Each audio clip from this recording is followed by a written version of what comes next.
All right, so I'm here to share with you impossible possibilities.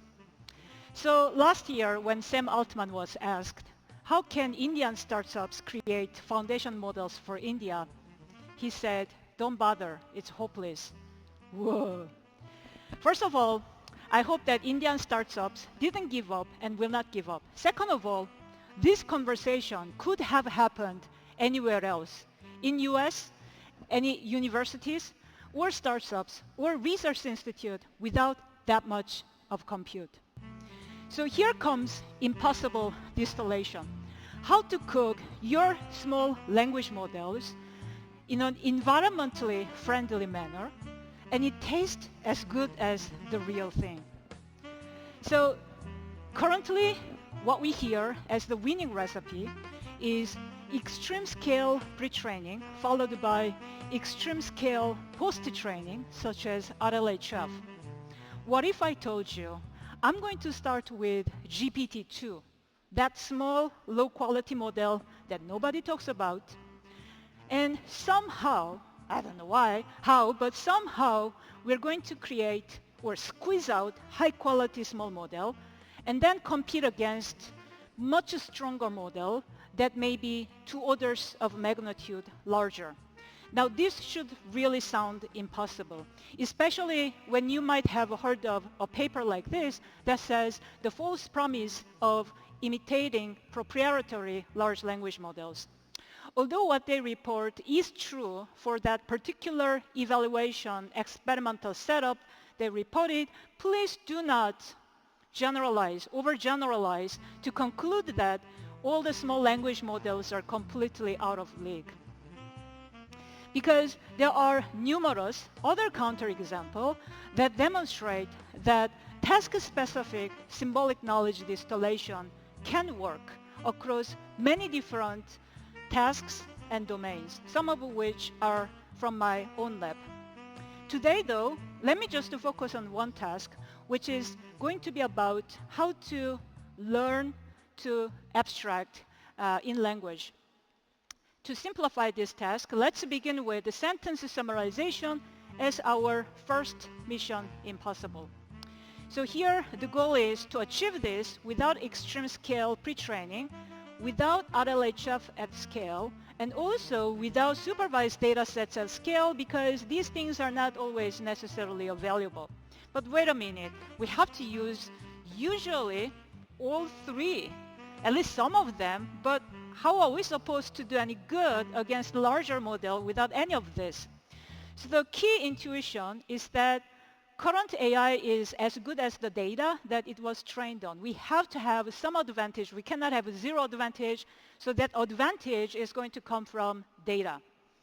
By the way, we have to synthesize data because if it already exists somewhere on the internet, OpenAI has already crawled it, that's not your advantage. They have it too.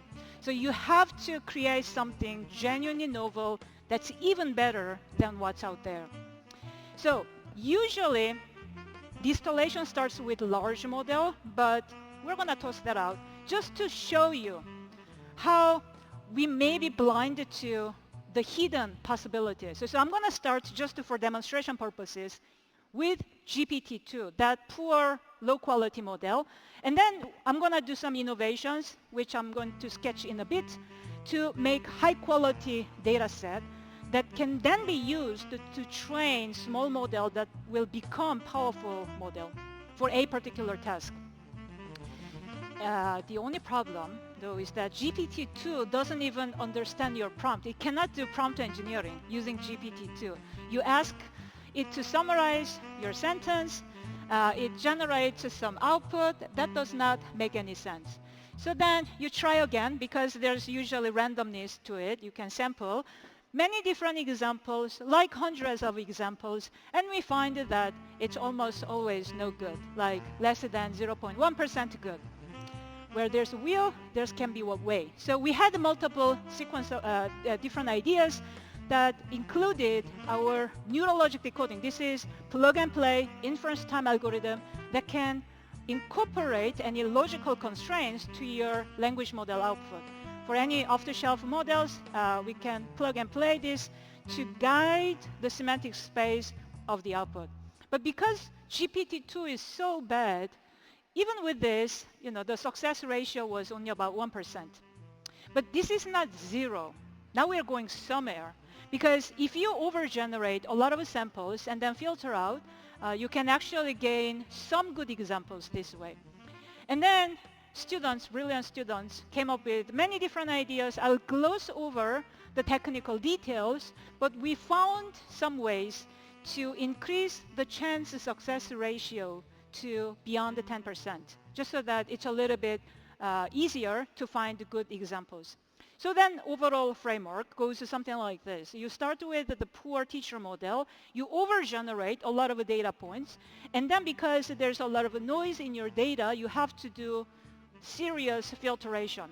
So here we use the 3-layer filtration system. The details are not very important, but let me highlight the first one, entailment filter, which was based on off-the-shelf entailment classifier that can tell you whether a summary is logically entailed from the original text or not. This is off-the-shelf model. That's not perfect. It's maybe about 70 to 80% good.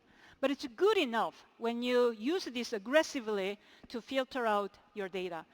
Then we use that data to train much smaller model, which can then become the teacher model for the next generation students. So we repeat this a couple times to make, in the end, high quality dim sum data and high quality model. When we evaluated this against the GPT-3, which was the best model of that time, so this actually was done before ChatGPT came out, and we were able to beat that GPT-3, which was at that time the best summarization model out there. But since ChatGPT came out, people are like, whatever. ChatGPT can do everything, including summarization, so why should we bother? So here comes Mission Impossible 2, where we are now going to compete against ChatGPT 3.5. And to make the challenge even harder for us, now we are going to summarize documents, not just the sentences. And then we are also going to do all of this above without relying on that off-the-shelf entailment classifier. I mean, in practice, you can do that. Just like academically, we wanted to see how much can we push the boundary against the commonly held assumption about the scale.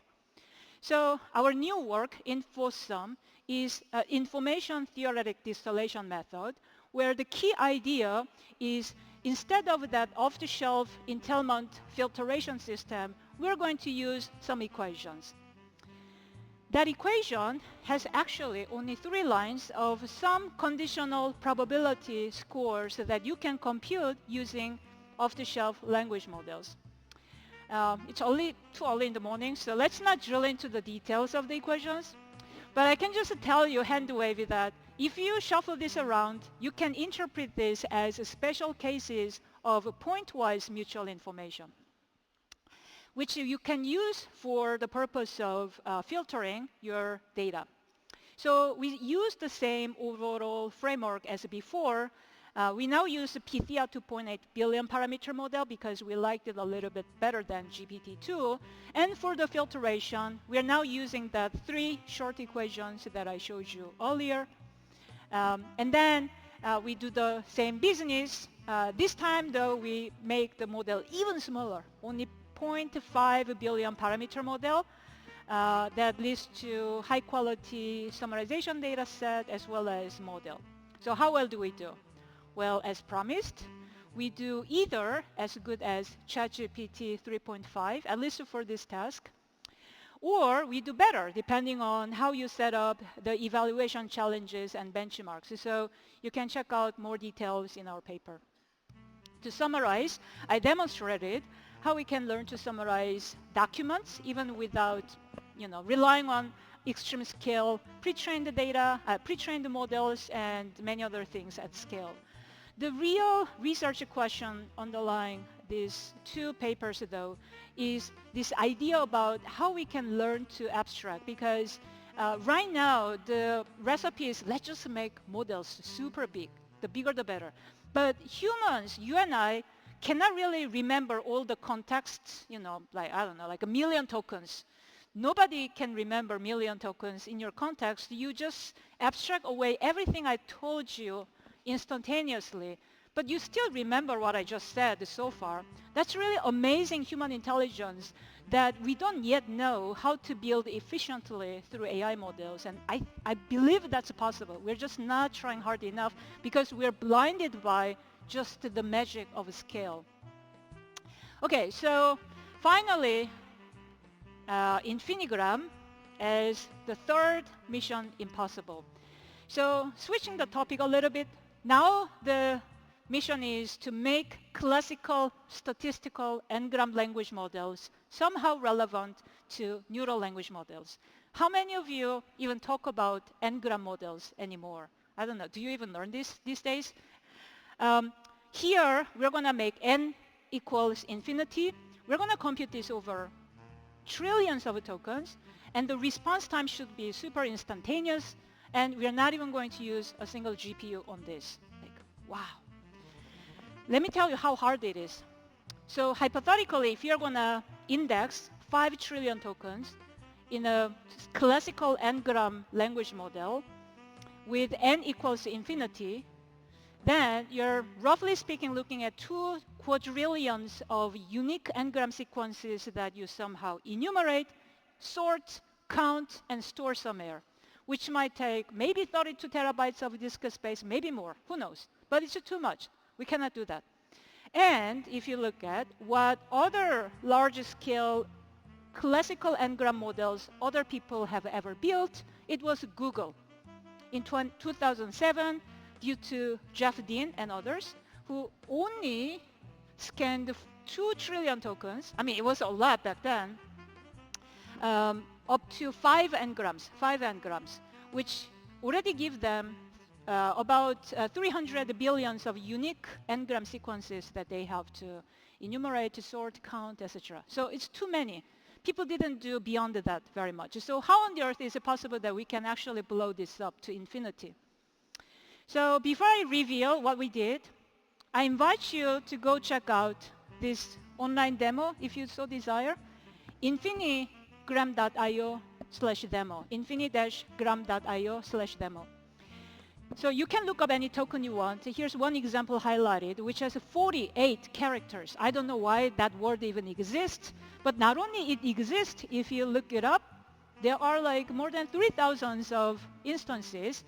And it shows you what millisecond it took. It's 5.5 millisecond it took. And then it also shows you how you can tokenize that long word. You can also try multiple words to see which word comes next. So for example, actions speak louder than what? So it's going to show you on the web what are the other next word that comes. And again, it's super fast.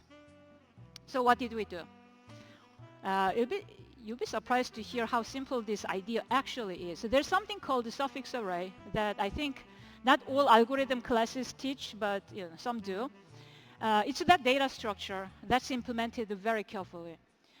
So we index the entire web corpus using this suffix array. And the truth is we don't pre-compute any of these n-gram statistics. We just have this data structure ready to go.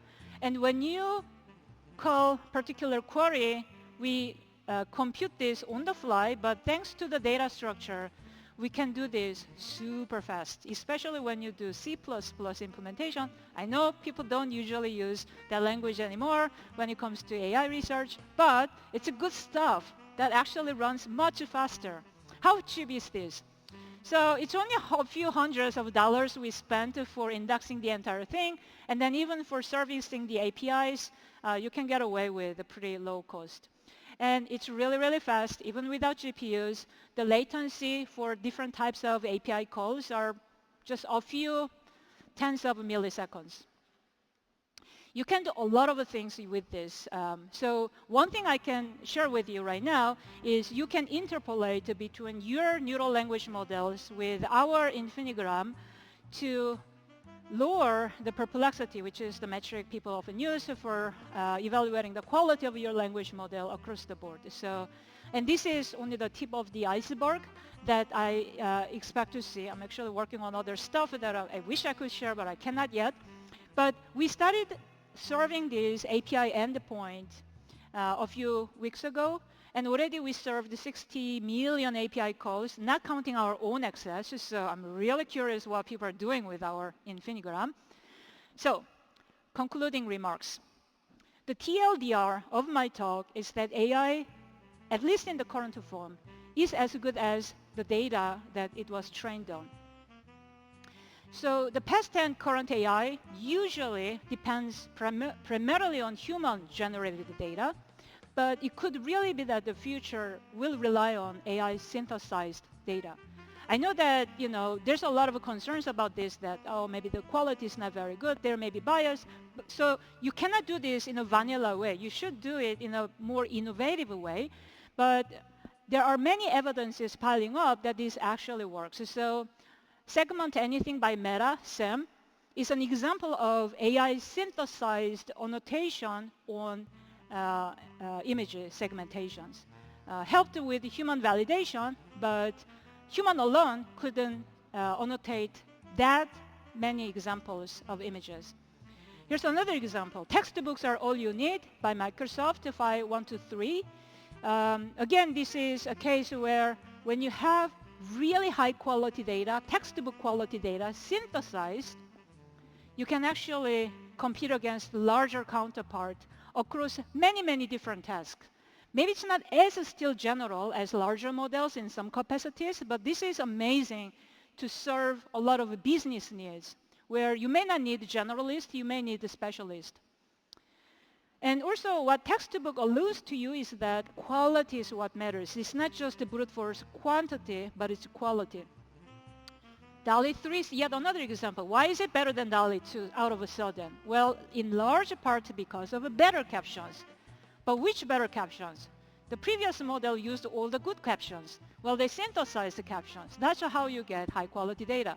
Of course, you have to do this with care, but there are many more piling examples of task-specific symbolic knowledge distillation, including the work of my own lab, that demonstrate that this could really make smaller models really unlock the hidden capabilities of small models. So it's really about quality, novelty, and diversity of your data, not just the quantity, and I'll end my talk here. Thank you.